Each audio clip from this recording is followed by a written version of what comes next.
राम राम जी शरण है। मैं आपका साथी आरके। बात करेंगे हरियाणा कौशल रोजगार निगम के बारे में। कंप्लीट जानकारी इस वीडियो में मिलेगी। और हरियाणा कौशल रोजगार निगम क्या है, कब बना, क्यों बनाया गया, सिलेक्शन कैसे होता है, भर्तियां कैसे आती हैं, सैलरी कितनी मिलती है, नौकरी कितने दिन की होती है। कंप्लीट जानकारी इस वीडियो में मिलेगी और शायद ही ऐसी वीडियो आपको यूट्यूब पर मिले। तो कंप्लीट चर्चा करेंगे। वीडियो थोड़ी लंबी हो सकती है लेकिन एक वीडियो ही काफी रहेगी हरियाणा कौशल रोजगार निगम के बारे में। ये वीडियो देख लिया तो बार बार कोई वीडियो देखने की आवश्यकता ही नहीं रहेगी। कंप्लीट जानकारी इस वीडियो में आपको मिल जाएगी। तो पॉइंट वाइज बात करेंगे। भर्ती कैसे आती है, निगम है क्या, सिलेक्शन कैसे होता है। और सबसे पहले बात कर लेते हैं, अगर आपको हरियाणा कौशल रोजगार निगम के बारे में कुछ भी पूछना है, पर्सनली मेरे से कुछ भी पूछना है, तो ये मेरा इंस्टाग्राम अकाउंट है। इसको फॉलो करके आप डायरेक्ट मेरे को मैसेज कर सकते हैं। आपका जो भी क्वेरी है, जो भी आपको पूछना है, आपको इस अकाउंट पे जाके जो है मेरे को डायरेक्ट मैसेज करना, फॉलो करके मैं आपका जवाब दे दूंगा। आपको चाहे किसी भी भर्ती के बारे में पूछना हो, हरियाणा कौशल रोजगार निगम की किसी भी भर्ती के बारे में या एचकेआरएन के बारे में कुछ भी पूछना हो, आपको जो है मैसेज करना है डायरेक्ट। आपके मैसेज का रिप्लाई आपको मिल जाएगा। सबसे पहले बात कर लेते हैं हरियाणा कौशल रोजगार निगम आखिर है क्या। तो 13 अक्टूबर 2021 को हरियाणा सरकार ने ठेकेदारी प्रथा बंद करने के लिए एचकेआरएन का गठन किया था भाई। 13 अक्टूबर 2021 को जितने भी महकमों में जो कर्मचारी लगे हुए थे और जो ठेकेदारी के माध्यम से डीसी रेट पे जो लगाए जा रहे थे, तो उनको देखते हुए सरकार ने क्या सोचा कि क्यों ना एक ऐसा गठन कर दिया जाए निगम का जो इन कच्ची भर्तियों को भी हैंडल करे। तो क्या किया, 13 अक्टूबर 2021 को ऐसा निगम बना दिया जो सारे ठेकेदार प्रथा को करके बंद, और जितनी भी भर्तियां थी और जितने भी कर्मचारी ठेकेदार के माध्यम से लगे हुए थे, उन सभी को एचकेआरएन में पोर्ट करवा दिया। सभी डिपार्टमेंटों से, सभी डिपार्टमेंटों को आदेश दे दिया कि आपके महकमे में जितने भी कर्मचारी हैं उन सभी को आप एचकेआरएन में लेके जाओ। इसी कारण से 1 लाख जो है 10,000 कर्मचारी आज हरियाणा कौशल रोजगार निगम के अंडर काम कर रहे हैं। सभी डिपार्टमेंटों के कर्मचारी हैं वो। तो क्या किया, ठेकेदारी प्रथा को बंद करके, यानी जो बीच में 15,000 से लेके 16,000 जो सैलरी मिलती थी उसको बीच में ठेकेदार खा जाता था। कर्मचारियों कितने मिलते थे, लगभग 9200 से लेके 10,000 रुपए मिलते थे। बाकी बीच में ठेकेदार जो है उसको जीम जाते थे। तो इसका क्या किया गया, 13 अक्टूबर 2021 को इसका गठन कर दिया गया ताकि जितने भी कर्मचारी हैं उनको एचकेआरएन के पोर्टल पे लेके आया जाए और साथ में जो है आगे वाली भर्तियां भी एचकेआरएन के माध्यम से हो सकें। तो आगे बात करें, एचकेआरएन में जो है भर्ती कैसे आती है, ठीक है, उसके बारे में बात करें।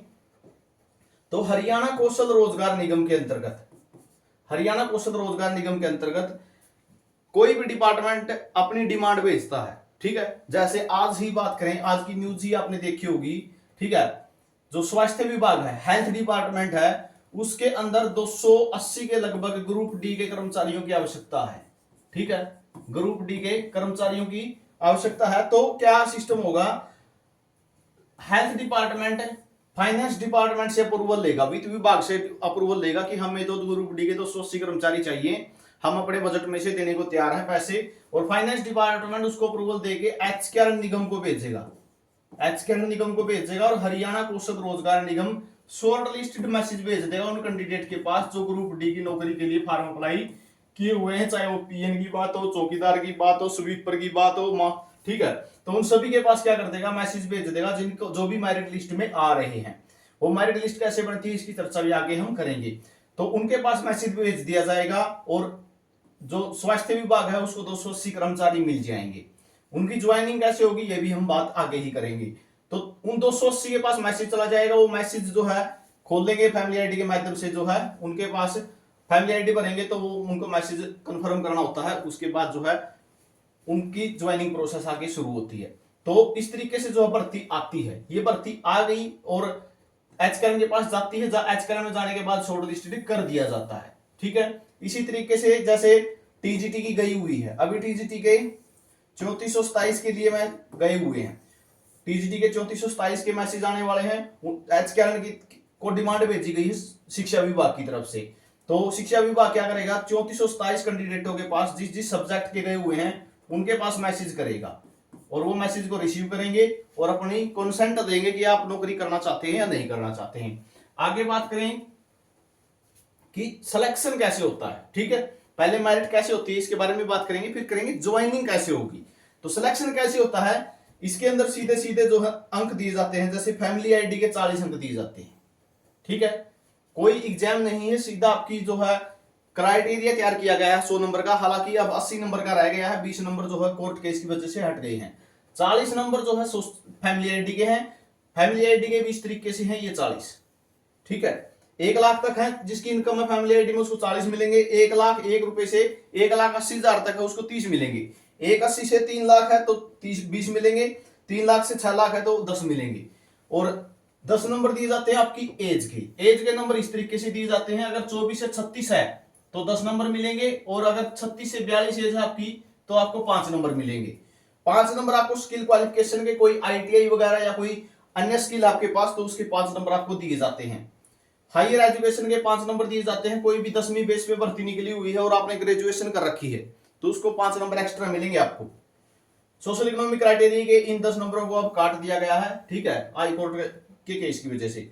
CET क्वालिफाई अगर आपने कर रखा है तो 10 नंबर आपको मिलेंगे। ईज ऑफ डेवलपमेंट ये है, यानी आपके ब्लॉक के, अगर आपके ब्लॉक में ही नौकरी निकली, ठीक है, आप जिस ब्लॉक से हो उसी ब्लॉक की नौकरी है, उसी ब्लॉक में सीट खाली है तो आपको 10 मिलेंगे, दूसरे ब्लॉक में नौकरी लगोगे तो 5 मिलेंगे, ठीक है। उसके बाद बात आती है एक्सपीरियंस की, इन 10 नंबरों को भी हटा दिया गया है, अब रह गए हैं 80 नंबर। इन 80 में से आपका क्राइटेरिया तैयार किया जाता है, ठीक है। सेम ब्लॉक के 10 मिलते हैं, ये यहाँ पे स्पष्ट लिखा हुआ है, दूसरे ब्लॉक में लगोगे तो 5 मिलेंगे। ये होता है सिलेक्शन प्रोसेस। इसके बेस पे आपकी 80 नंबर में से मेरिट बनाई जाती है, ठीक है। पहले ये 100 में से बनती थी, अब 80 में से बनाई जाती है। इस मेरिट के बेस पे आपके पास मैसेज भेजे जाते हैं। अगर मेरिट इक्वल आ जाए, यानी मान के चलो मेरे भी 75 स्कोर बन रहा है, आपका भी 75 स्कोर बन रहा है, आपका नाम A से शुरू हो रहा है, मेरा R से शुरू है, तो A वाले की पहले बारी आएगी, R वाले की बाद में आएगी, ठीक है। उसके बाद अल्फाबेट देखे जाते हैं, ये भी पॉलिसी के अंदर नियम है। तो ये तो होता है सिलेक्शन। अब आपका नंबर आ गया सिलेक्शन में, तो आपके पास मैसेज भेजा जाएगा, टेक्स्ट मैसेज। आपने जो मोबाइल नंबर फॉर्म भरते समय दिया हुआ है उस पर मैसेज आएगा, ब्लू कलर का लिंक आएगा, उस पर क्लिक करोगे और अपनी फैमिली आईडी भर के सबमिट कर दोगे। सबमिट करने के बाद क्या होगा, 3 से 15 दिन के अंदर, ठीक है, यहाँ पे आगे बात कर लेते हैं ज्वाइनिंग कैसे होगी, ठीक है। 3 से 15 दिन के अंदर, 3 से 15 दिन के अंदर आपके पास दोबारा से मैसेज आएगा और ब्लू कलर के लिंक आएगा, उस पर क्लिक करोगे तो एक PDF डाउनलोड हो जाएगी, उसको बोलते हैं ऑफर लेटर। उसको क्या बोलते हैं, ऑफर लेटर। वो ऑफर लेटर पे ही एड्रेस मिलेगा आपको, ठीक है। मान के चलो आप TGT लग गए तो स्कूल का एड्रेस मिलेगा, उस स्कूल में जाके आपको ज्वाइन करना है। मान के चलो आप किसी स्वास्थ्य विभाग में किसी मेडिकल में लगे हो तो वहां का एड्रेस मिलेगा, वहां पे जाके आपको ज्वाइनिंग करनी है। अधिकारी क्या करेंगे, आपके कागज चेक करेंगे और आपकी ज्वाइनिंग ले लेंगे। ये है ज्वाइनिंग की प्रोसेस। 3 से 15 दिन के अंदर ऑफर लेटर आते हैं मैसेज आने के बाद, ठीक है। ये ज्वाइनिंग की प्रोसेस रहती है और इससे अलग कुछ नहीं है। आपके डॉक्यूमेंट अगर जेन्युइन है, सही है, कोई दिक्कत नहीं है। अगर आपके डॉक्यूमेंट गलत पाए गए, जिस तरीके से पीछे सी योगा वालों के लिए जो है 1 साल का डिप्लोमा मांगा गया था लेकिन 3 महीने का डिप्लोमा था उनके पास, तो उनकी ज्वाइनिंग नहीं हुई थी, उनकी ज्वाइनिंग कैंसिल कर दी गई थी, उनकी ज्वाइनिंग नहीं ली गई थी। तो इसी तरीके से अगर डॉक्यूमेंट सही है तो आपकी ज्वाइनिंग ले ली जाती है। ज्वाइनिंग की यही प्रोसेस रहती है, नॉर्मल सी है, कोई बड़ी बात नहीं है। उसके बाद बात कर लेते हैं नौकरी कितने दिन मिलती है। तो सबसे पहले जो ऑफर लेटर आपके पास आया है, ठीक है, ऑफर लेटर जो आता है उस पर लिखा होता है कि कब से कब तक आपका ये ऑफर लेटर है, ठीक है। स्टार्टिंग में लगभग ऑफर लेटर 6 महीने के दिए जाते हैं, ठीक है, 6 महीने के दिए जाते हैं, लेकिन इसका मतलब ये नहीं कि 6 महीने ही आपको नौकरी रहेगी, ठीक है। ये डिपार्टमेंट का काम रहता है। TGT जो लगे हैं, पीछे जो TGT PGT लगे हुए हैं वो 3-3 महीने के लगाए गए थे, लेकिन डिपार्टमेंट अपने आप एक्सटेंड करवाता रहता है, ठीक है। वो डिपार्टमेंट अपने आप आपका टाइम बढ़वाता रहेगा, वो डिपार्टमेंट का काम रहता है, आपको समस्या लेने की आवश्यकता नहीं है। एक जगह छोड़ के सिर्फ और सिर्फ मार्केट कमेटी जो है, ठीक है, मार्केट जो कमेटी है वहां पे छोड़ के, क्योंकि मंडी के अंदर 45 दिन का काम आता है, वहां पे 45 दिन ही नौकरी मिलती है, उससे ज्यादा नहीं। क्लियर मैं बताता हूं आपको, ठीक है। तो ये टाइम पीरियड अपने आप एक्सटेंड होता रहता है, ऐसा नहीं है कि 3 महीने की नौकरी है, 6 महीने की है, ये अपने आप एक्सटेंड करते रहते हैं, ठीक है। 2021 से जो लगे हुए हैं वो अब तक लगे ही हुए हैं, ठीक है। जो डिपार्टमेंटों में लगे थे पोर्ट कर दिए थे, उनका लगातार जो 6 महीने टाइम पीरियड एक्सटेंड होता है, कम से कम 5 से 6 बार कह सकते हैं ये, उससे भी ज्यादा बार उनका टाइम पीरियड एक्सटेंड हो चुका है। तो ये घबराने की आवश्यकता नहीं है कि नौकरी कितने दिन की है। उसके बाद बात करते हैं सैलरी कितनी मिलती है। तो सैलरी के लिए एचकेआरएन ने सभी जिलों को 3 कैटेगरियों में बांटा हुआ है, कैटेगरी 1, कैटेगरी 2 और कैटेगरी 3। कैटेगरी 1 में आएंगे ये जिले गुरुग्राम, फरीदाबाद, पंचकुला और सोनीपत, और दिल्ली और चंडीगढ़ के नजदीक के जो ऑफिस जो हरियाणा के कंट्रोल में है। कैटेगरी 2 के जिले हैं पानीपत, झज्जर, पलवल, करनाल, अंबाला, हिसार, रोहतक, रेवाड़ी, कुरुक्षेत्र, कैथल, यमुनानगर, भिवानी, जींद। तो यहां से आपको क्या पता होना चाहिए, आपका जिला कौन सी कैटेगरी में है, 1 में है या 2 में या 3 में। तो यहां से आपको कैटेगरी का पता होना चाहिए। कैटेगरी 3 के जिले कौन कौन से हैं, महेंद्रगढ़, फतेहाबाद, सिरसा, नूह, चरखी दादरी, ठीक है, ये कैटेगरी 3 में आते हैं। तो यहां से सैलरी भी अलग अलग बनती है। अलग अलग कैसे बनती है, यहाँ पे देख सकते हो, ये कैटेगरी 1 वालों के लिए रहेगी, ठीक है, ये कैटेगरी 1 वालों के लिए रहेगी, यहाँ पे लिखा हुआ स्पष्ट कैटेगरी 1। ये कैटेगरी 2 के जिलों के लिए रहेगी, ये कैटेगरी 3 के जिलों के लिए रहेगी। जो फ्रेश लगेगा वो यहां पे आएगा, इन टेबलों की सैलरी मिलेगी उसको, ठीक है, 0 से 5 वाली। ये टेबल बच गई और ये टेबल बच गई और ये टेबल बच गई 2। ये है एक्सपीरियंस वालों के लिए, जिसका पहले 5 साल का एक्सपीरियंस हो चुका है या 10 प्लस का एक्सपीरियंस हो चुका है। अगर आप कैटेगरी 1 के जिले में हो और ग्रुप डी में लग गए तो आपको 19,900 रुपए मिलेंगे। अगर कैटेगरी 2 के जिलों में हो तो 17,550 मिलेंगे, कैटेगरी 3 के जिलों में हो तो 16,250 मिलेंगे। इस तरीके से सैलरी मिलती है। ये ग्रुप डी वालों के लिए रहेगी, ये सी वालों के लिए रहेगी, ये बी वालों के लिए रहेगी।